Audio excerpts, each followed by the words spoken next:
Plan your next summer escape with Grand Royal Tours. ரகங்கள் பலவிதம், ஒவ்வொன்றும் உலகத்தரம். தமிழக உற்பத்தியில் உங்கள் அனுஜ் ஸ்டைல்ஸ். மணப்பெண்ணின் பிரத்யேகமான திருமணம் விவாஹா சென்னை சில்க்ஸ். நினைச்ச அளவுக்கு இலக்கெல்லாம் தொட்டுட்டாரா? நினைச்சதை விட அதிகமாக அடி வாங்கியிருக்காரு. இலக்கு அடைஞ்சு தான் நேரம் வந்து ஈரானை பிடிச்சிருக்கணுமே.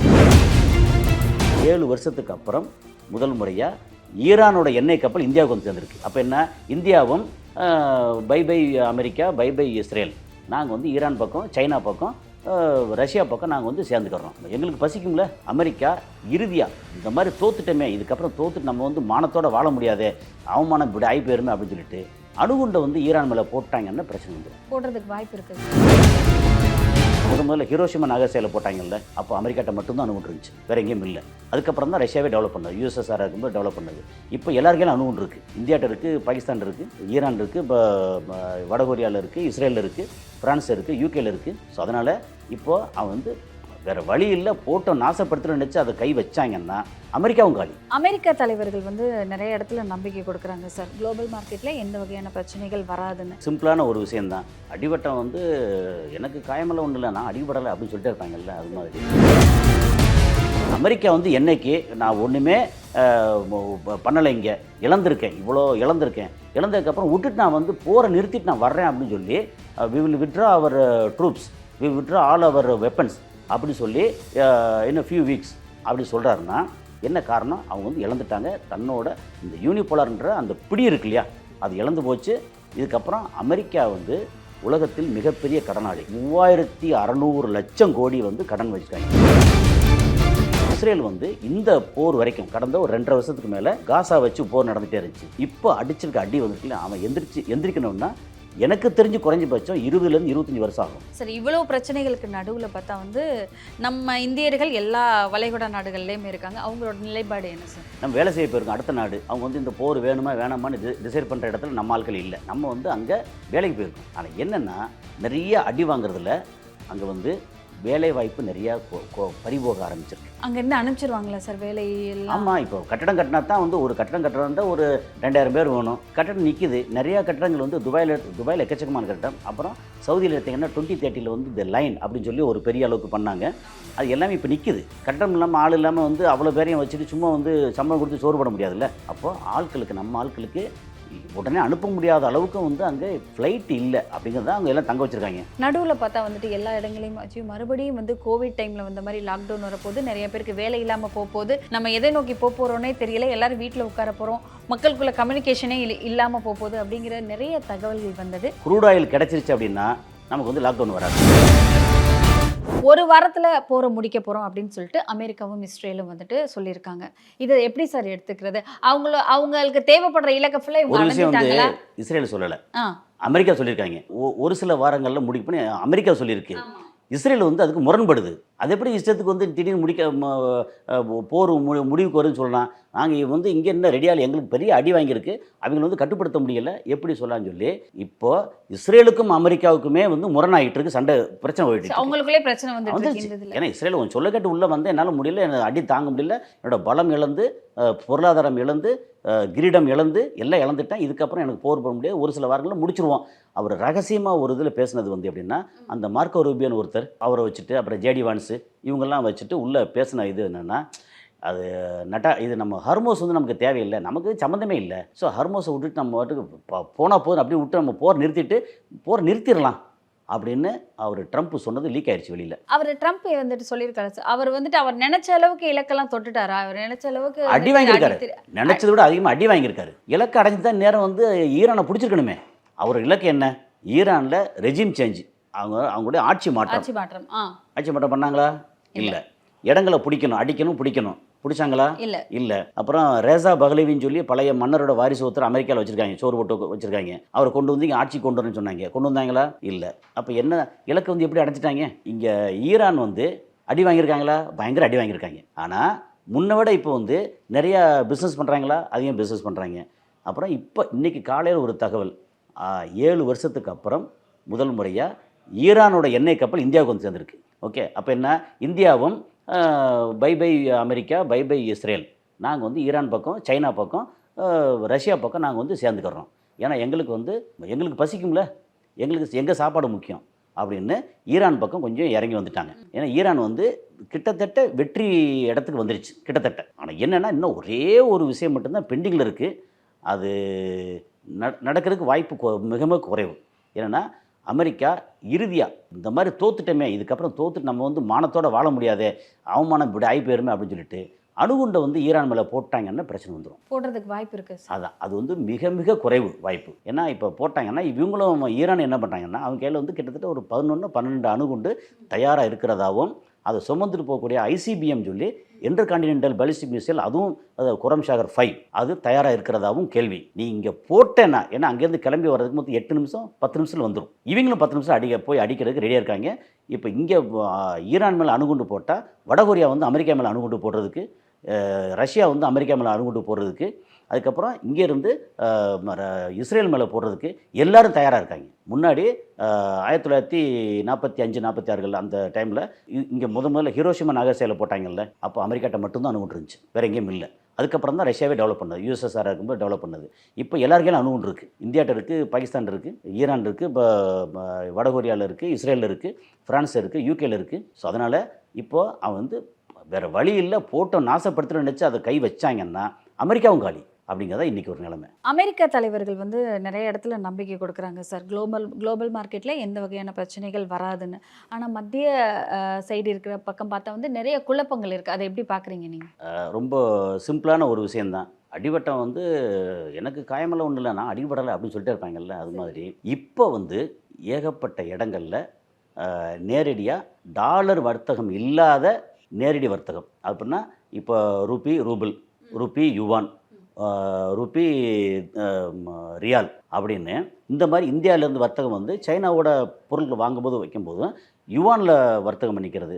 அப்புறம் இங்கே ரஷ்யாவில் வந்து நம்ம நிறைய எண்ணெய் வாங்குகிறோம், பேரல்ஸ் வந்து நிறையா வாங்குகிறோம். 45-46% இப்போ வாங்கிட்டுருக்கோம். அது வந்து முன்னாடி வாங்குறதா இருந்தால் டாலர் வெளியே போகும். இப்போ டாலர் இல்லாமல் ருப்பி அண்டு ரூபிள், ரஷ்யாவோட கரன்சி எக்ஸ்சேஞ்ச் பண்ணிக்கிறோம். நம்மளோட பணத்தை வச்சு நம்ம பணத்தை வச்சு அவங்க பணத்தை வச்சு அப்படி எக்ஸ்சேஞ்ச் பண்ணிக்கிறோம். சரி, ஓகே ஓகே. அதனால இப்போ இவ்வளோ வர்த்தகம் இருக்கு இல்லையா, இது வந்து டாலரில் நடக்கலை அப்படின்னா டாலரோட வேல்யூ வந்து குறைஞ்சிட்டே போகுது. இந்தியாவோட கரன்சி வேல்யூ குறைஞ்சிருக்கு, ஆனால் ஃபியூச்சரில் வந்து எந்திரிச்சிரும், நல்லா வந்துடும். இப்போ ஒரு டாலருக்கு நிகரான மதிப்பு 95 ரூபா அப்படின்னு சொல்லியாச்சுன்னா ஃபியூச்சரில் வந்து 70 ரூபா 60 ரூபா வந்துடும், வருவதற்கு வாய்ப்பு இருக்கு. இப்போ நடுவில் பார்த்தீங்கன்னா டாலரோட தரம் ஏற வந்து தங்கம் தான் டார்கெட்டாக இருந்த மாதிரி தங்கத்தோட விலை அதிகமாகிக்கிட்டே போச்சு. இப்போ டாலரோட ரேட் இறங்கியிருக்கு. எல்லா இடங்களையும் அந்த நாட்டுக்குரிய பணத்தை வைத்து மாற்றி இப்போ இந்திய மணினா இந்திய மணியை கொடுத்து ரஷ்யன் மணி அப்படி சொல்லி அந்த பொருளாகவும் இதுவாகவும் எக்ஸ்சேஞ்ச் அந்த பண்டைய காலத்தில் பண்ண மாதிரி எக்ஸ்சேஞ்சஸ் நடந்துட்டு இருக்கு. இதுவே தொடருமா இல்லை இதில் ஏதாவது ஒரு மாற்றம் ஏற்படுமா? மாற்றம் வரும். என்ன மாற்றம் வரும்னா, நமக்கு வந்து பிரிக்ஸ்னு ஒரு கூட்டமைப்பு இங்கே இருக்குது. ஆமாம், அது கேள்விப்பட்டிருக்கீங்க. அது வந்து Brazil, Russia, India, China, south Africa, bricks. அப்புறம் பிரிக்ஸில் ப்ளஸ்ன்னு இருக்குது. அதில் சவுதி அரேபியா, ஈரானு, துருக்கி அப்படின்னு சொல்லி இன்னும் ஒரு 27 நாடுகள். இதில் வந்து மொத்த பாப்புலேஷனில் மோர் தென் 50% வந்து பிரிக்ஸில் வந்துடுறாங்க. அப்போ பிரிக்ஸ்க்கு வந்து ஒரு காமன் கரன்சி இந்த வருஷம் ஆச்சு 2026 பிரிக்ஸோட கூட்டமைப்பு மாநாடு வந்து இந்தியாவில் நடக்க போகுது. இடையில வந்து நம்ம வந்து தடுமாறினார். நாங்கள் இஸ்ரேலுக்கு போயிட்டு தடுமாறின என்ன எப்சின் ஃபைலை தூக்கி காமிச்ச உடனே ஐயா வந்துடுறையான்னு வந்து போயிட்டாங்க, அவ்வளோதான். ஆனால் இப்போ அவங்க இஸ்ரேல் வந்து லிட்டரலி மொத்தத்துக்கு முடிச்சிட்டாங்க, முடிஞ்சு போச்சு. இஸ்ரேல் முடிஞ்சிச்சு. அமெரிக்கா வந்து அவங்களுடைய பலம் இழந்துட்டாங்க. அந்த யூனிபோலார்னு சொல்லுவாங்கல்ல, ஒற்றை தலைமை, அது இல்லாமல் பைபோலாராக இல்லாமல் மல்டிபோலாராக வருது. அதாவது ஒரு பக்கம் அமெரிக்கா அவன் அப்படியே இருப்பாங்க, யூரோப்பியன் யூனியன் தனியாக இருக்கும், ரஷ்யா, சைனா இவங்கெல்லாம் அது தனியாக இருப்பாங்க, இந்தியா இதோட சேர்ந்து இன்னும் தனியாக இருக்கும். அது மாதிரி அவங்க கரன்சி கல்யாணம் பண்ணியாச்சும் தனி கொடுத்துன போயிருங்க. ஒரே வீட்டுக்குள்ளேருந்து எல்லாம் பாடாக இருக்க வேண்டாம், நான் தான் தலைமையும் சொல்ல வேண்டாம் அப்படின்னு பழைய இதில் மாதிரி கூட்டு குடும்பம் மாதிரி இல்லாமல் தனித்தனியாக போகிற மாதிரி யூனிபோலாருங்கிறது வந்து மல்டிபோலாராக மாறுது. ஸோ கண்டிப்பாக மாறுமா இல்லை மாறிடுச்சு, இப்போ வந்துருச்சு. இப்போ கிட்டத்தட்ட அதுக்கான அறிகுறி எல்லாமே வந்துருச்சு. அமெரிக்கா வந்து என்னைக்கு இதை விட்டு நான் ஒன்றுமே பண்ணலை, இங்கே இழந்திருக்கேன், இவ்வளோ இழந்ததுக்கப்புறம் விட்டுட்டு நான் வந்து போரை நிறுத்திட்டு நான் வர்றேன் அப்படின்னு சொல்லி we will withdraw our troops, we will withdraw all our weapons அப்படி சொல்லி in a few weeks அப்படி சொல்கிறாருன்னா என்ன காரணம்? அவங்க வந்து இழந்துட்டாங்க. தன்னோட இந்த யூனிபோலார்ன்ற அந்த பிடி இருக்கு இல்லையா, அது இழந்து போச்சு. இதுக்கப்புறம் அமெரிக்கா வந்து உலகத்தில் மிகப்பெரிய கடனாளி, 3600 லட்சம் கோடி வந்து கடன் வச்சுருக்காங்க. ஓகே, பெரிய கடன் உலகத்திலேயே. அந்த கடனுக்கு வட்டி கட்டி அவங்களால முடியாது. அதே மாதிரி இஸ்ரேல் வந்து இந்த போர் வரைக்கும் கடந்த ஒரு 2.5 வருஷத்துக்கு மேலே காசா வச்சு போர் நடந்துகிட்டே இருந்துச்சு. ஓகே, இப்போ அடிச்சிருக்க அடி வந்திருக்குல்ல, அவன் எந்திரிக்கணும்னா எனக்கு தெரிஞ்சு குறைஞ்சபட்சம் 20லேருந்து 25 வருஷம் ஆகும் எந்திரிக்கணும்னா. அதே மாதிரி துபாய் சம்மந்தமே இல்லை, அங்கே இடம் கொடுத்தாங்க, அப்புறம் அமெரிக்க மக்களுக்கு ஆதரவு கொடுத்தாங்க. அவங்க வந்து இப்போ என்ன பண்ணிருக்காங்க, அதை எதிர்த்து தாக்குறதுக்கு தென்கொரியாவில், சவுத் கொரியாவிலேருந்து ஆன்டி ஏர்கிராஃப்ட் மிசைல் வாங்கியிருக்காங்க. ஏன்னா ஏதாவது பண்ணணுமே, ஏன்னா ஈரான் அடிச்சுட்டே இருக்காங்க. இன்னைக்கு காலையில் வரைக்கும் வந்து அங்கேருந்து ட்ரோன் வந்திருக்கு. அடி வாங்க சும்மா இருப்பாங்களா சார்?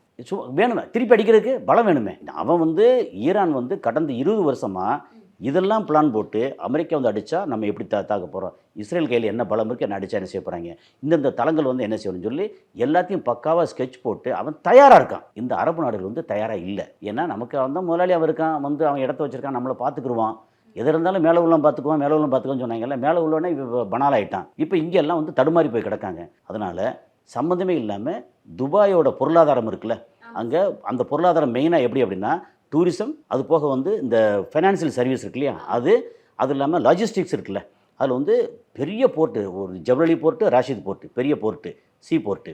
அவன் ஏர்போர்ட் எடுத்திங்கன்னா நீங்கள் வந்து துபாய் இன்டர்நேஷ்னல் ஏர்போர்ட்டு, அப்புறம் வந்து மக்தூம் ஏர்போர்ட்டு, அவனுடைய சர்வீஸ் மாதிரி உலகத்தில் எங்கேயும் நான் பார்த்ததில்லை, அவ்வளோ சூப்பர் சர்வீஸு.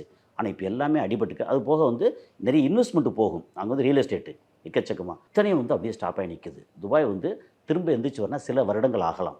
அந்த அளவுக்கு துபாய் வந்து மோசமாக அஃபெக்ட் ஆகிருக்கு, சம்மந்தமே இல்லாமல் இவனுக்கு இடம் கொடுத்ததுனால அப்படின்றது.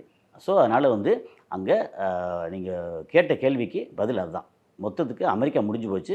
இது ஈரான் வந்து அடிபட்டிருந்தாலும் திரும்ப எந்திரிச்சு வர்றாங்க. சரி, இவ்வளோ பிரச்சனைகளுக்கு நடுவில் பார்த்தா வந்து நம்ம இந்தியர்கள் எல்லா வளைகுடா நாடுகள்லேயுமே இருக்காங்க. அவங்களோட நிலைப்பாடு என்ன சார்? நிலைப்பாடுங்கிறத விட அவங்க நிலைமை என்ன, அவங்க நிலைப்பாடு ஒன்றுமே இல்லை. நம்ம வேலை செய்ய போயிருக்கோம் அடுத்த நாடு, அவங்க வந்து இந்த போர் வேணுமா வேணாமான்னு டிசைட் பண்ணுற இடத்துல நம்ம ஆட்கள் இல்லை. நம்ம வந்து அங்கே வேலைக்கு போயிருக்கோம்.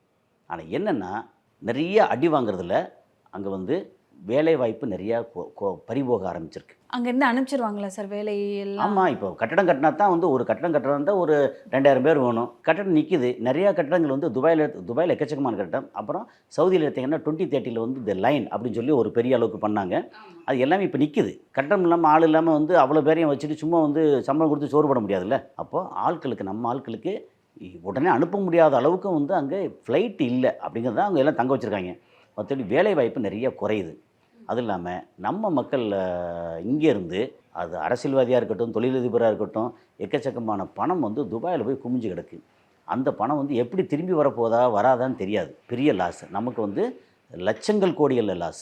வெறும் லட்சம் இல்லை, ஒரு 5 லட்சம் கோடி 10 லட்சம் கோடி அப்படின்னு சொல்லலாம். அந்த அளவுக்கு வந்து நம்ம இன்வெஸ்ட்மெண்ட் வந்து அங்கே லாஸில் இருக்குது. ஸோ இதனால் நம்ம வளைகுடா இந்த போர் நமக்கு பர்சனலாகவே இந்தியர்களுக்கு, ஏன்னா அங்கேருந்து வேலை செய்யணும்னா மாதம் பெரிய அளவுக்கு ரெமிட்டன்ஸ். வளைகுடா நாடுகளில் இருக்கிற நம்ம இந்தியர்களோட நிலைமை வந்து மோசம் அப்படின்னு சொல்லிட்டீங்க.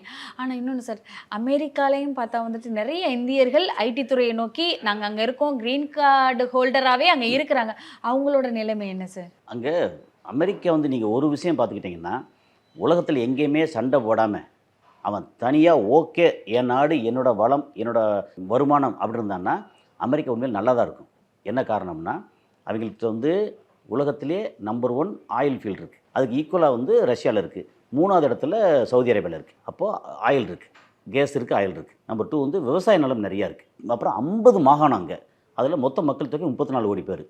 எல்லாம் போனவங்க வந்தவங்க எல்லாம் சேர்த்து மொத்தம் 34 கோடி பேர். ஸோ அவங்களுக்கு தேவையான அளவுக்கு உணவுப் பொருள் இருக்குது, கேஸ் இருக்குது, டெக்னாலஜி இருக்குது, கம்ப்யூட்டர் இருக்குது, விண்வெளியில் இது வச்சுருக்காங்க, ஆயுதம் வச்சுருக்காங்க, எல்லாம் இருக்குது. இன்னொரு நாட்டை வந்து சண்டை போட்டு சாகடித்து ஆயுதம் விற்று தான் இனி வந்து பெருசாக சாப்பிடணும் அப்படின்னு இல்லாமல் ஒழுங்காக நம்ம வந்து இருந்தோம் அப்படின்னா நல்ல விதமாக இருக்குன்னா அமெரிக்கா உண்மையில் நல்லா தான் இருக்கும் ஃபியூச்சர். அப்புறம் ஏன் இப்போ இந்த மாதிரியான வேலைகள்? என்னென்னா தவறான புரிதல். விஷயம் என்னென்னா நம்மளை அடிக்க வந்து என்ன செய்கிறது, அப்போ அடுத்தவனை அடித்து அதில் வந்து சுகம் கண்டது. இந்த பக்கம் போனாங்க, செகண்ட் வேர்ல்டு வாரில் இந்த பக்கம் வந்தாங்க, யூரோப்பியன் கண்ட்ரியில் ஜெர்மனி வந்து தாக்குறதுக்கு கொஞ்சம் ஆயுதங்கள் கொடுத்துட்டு அங்கே காசு நிறையா வந்தாங்க, இது நல்லா இருக்காது அப்படின்னு அதில் சுகம் கண்டது. இப்போ அடி வாங்கி இதுக்கப்புறம் வெளியே உலகத்தில் பெரிய அளவுக்கு இன்வெஸ்ட்மெண்ட்டு ட்ரில்லியனாக இன்வெஸ்ட் பண்ணியிருக்காங்க வெளியில். அது எல்லாமே ஒன்றும் இல்லாமல் என் நாடு என்னோடது அப்படின்னு இருந்தாங்கன்னா அமெரிக்கா நல்லா இருப்பாங்க. அப்படி நல்லா இருந்தாங்கன்னா நம்ம மக்களுக்கு வேலை வாய்ப்பு நல்லா தான் இருக்கும். ஆனால் இன்றைக்கி கரண்ட்டில் என்னென்னா அங்கே வந்து பொருளாதார சரிவு, பொருளாதார வீழ்ச்சி ரொம்ப. அதனால் நம்ம மக்களுக்கு வந்து அங்கே வேலை வாய்ப்பு வந்து கொஞ்சம் அப்படி பிரச்சனை இருக்குது. பட் ஃப்யூச்சரில் அமெரிக்கா வந்து வேலை வாய்ப்பு நல்லா தான் இருக்கும். அதை பேஸ் பண்ணி இங்கே யூரோப்பியன் கண்ட்ரியும் வந்து அவனுக்கு அடிமை இல்லை, இது இல்லை அப்படின்னு நேட்டோ, நாங்கள் வந்து ரஷ்யாவை எதிர்க்கிறதுக்காக நேட்டோன்னு ஒரு இதை அமைப்பு வைக்கிறோம், அதெல்லாம் ஒன்றும் இல்லாமல் யாரையும் அடிக்கக்கூடாது அப்படின்ற மாதிரி கொண்டு வந்து அவன் வேலையை அவன் பார்த்தாங்கன்னா எல்லா இடத்துலையும் வேலைவாய்ப்பு நல்லா தான் இருக்கும். ஆமாம், அதனால் நமக்கு வந்து அந்த பிரச்சனை இங்கே இல்லை. வளைகுடா பிரச்சனை வந்து நம்ம மக்களுக்கு வந்து படிக்காத மக்கள் வளைகுடாவில் நிறையா இருக்காங்க, படித்த மக்கள் அமெரிக்காவில் நிறையா இருக்காங்க அப்படிங்கிறது தான். ஸோ அவங்க அமெரிக்க பெரிய பிரச்சனை வராது. இந்த வார் வந்துட்டு அமெரிக்கா, இஸ்ரேல், ஈரானுக்கு இடையே நடந்த வார் வந்துட்டு உலக அளவில் பெரிய அளவு தாக்கத்தை ஏற்படுத்தியிருக்கு. இதில் முக்கியமான தாக்கம் பார்த்தா வந்து எரிவாயு, அதாவது கேஸ் கிடைக்கல அப்படின்னு சொல்லிட்டு நடுவில் பார்த்தா வந்து மக்கள் எல்லாம் கூட்டமாக கேஸ் இல்லைன்னு சொல்லிட்டு நிறைய ஹோட்டல்கள் வந்துட்டு இப்பயுமே பூட்டிட்டு தான் சார் இருக்காங்க, மூடப்பட்டது அப்படித்தான் தெரியுது. ஆமாம். ஸோ நிறைய இடங்களில் வந்துட்டு சிலிண்டர் இல்லை மக்கள் லைனில் நிற்கிறத இன்னைக்கு வரைக்கும் பார்த்துட்டு தான் இருக்கிறோம். இது எங்கே போய் சார் முடியும்? ஒரு விஷயம் என்னென்னா, நமக்கு இதில் வந்து ஒரு ஆறுதலான செய்தி ஒன்று இருக்குது, அப்புறம் முடியலைன்னா ஒரு கஷ்டமான செய்தி, ரெண்டுமே இருக்குது. என்னென்னா, நமக்கு பெட்ரோல், டீசல், மண்ணெண்ணெய் இதுக்கு வந்து தட்டுப்பாடு பெருசாக வராது. என்ன காரணம்? ஏப்ரல் 1ஆம் தேதியிலிருந்து ஜூலை 31 வரைக்கும் ரஷ்யா என்ன சொல்லியிருக்காங்கன்னா, நாங்கள் வந்து வெளிநாடுகளுக்கு எங்கள் சொந்த பயன்பாட்டுக்கு வேணும், வெளிநாடுகளுக்கு நாங்கள் வந்து ஏற்றுமதி பண்ணுறது இல்லை அப்படின்னு சொல்லியிருந்தாங்க. அதோட விளக்கம் முன்னாடி தெரியல. ஐயோ, குரூட் ஆயில் முதல் எல்லாமே அங்கே வச்சுக்கிட்டாங்கன்னா இந்தியா வந்து பெரிய பிரச்சனை, சிக்கல் வந்துடுமே அப்படின்னு பண்ணால், நேற்று அந்த டீட்டெயில் வந்தது என்னென்னா, குரூட் ஆயில் எக்ஸ்போர்ட்டு பிரச்சனை இல்லை எங்களுக்கு, அதை ரிஃபைன் பண்ணியிருப்பாங்கல்ல, ரிஃபைன் பண்ணி வரக்கூடிய பெட்ரோல் டீசல்ன்ற அடுத்த லெவல் இருக்கு இல்லையா, அந்த ப்ராடக்ட்டு தான் எக்ஸ்போர்ட் பண்ணலை. அதுக்கு யார் அஃபெக்ட் ஆவாங்கன்னா யூரோப்பியன் கண்ட்ரி அஃபெக்ட் ஆவாங்க. இந்தியாவுக்கு வந்து குரூட் ஆயில் வரும். குரூட் ஆயில் வந்துச்சுன்னா நமக்கு வந்து இங்கே ரிலையன்ஸோட இது இருக்குது, இந்தியாவோட ஏற்கனவே குரூட் ஆயில் வந்து ரிஃபைனரி நம்மகிட்ட நல்லா இருக்குது, பெரிய சிஸ்டம் வச்சுருக்கோம், அதனால் அது பிரச்சனை இல்லை. ஆனால் என்னென்னா, கேஸ் இருக்குல்ல, அது பெருவாரியான அதிகமான கேஸ் எங்கே இருந்துச்சுன்னா கத்தார்லேருந்து வந்துச்சு. இப்போ கத்தாரில் வந்து ஒரு போர்ஷனே அடிச்சிருக்காங்க.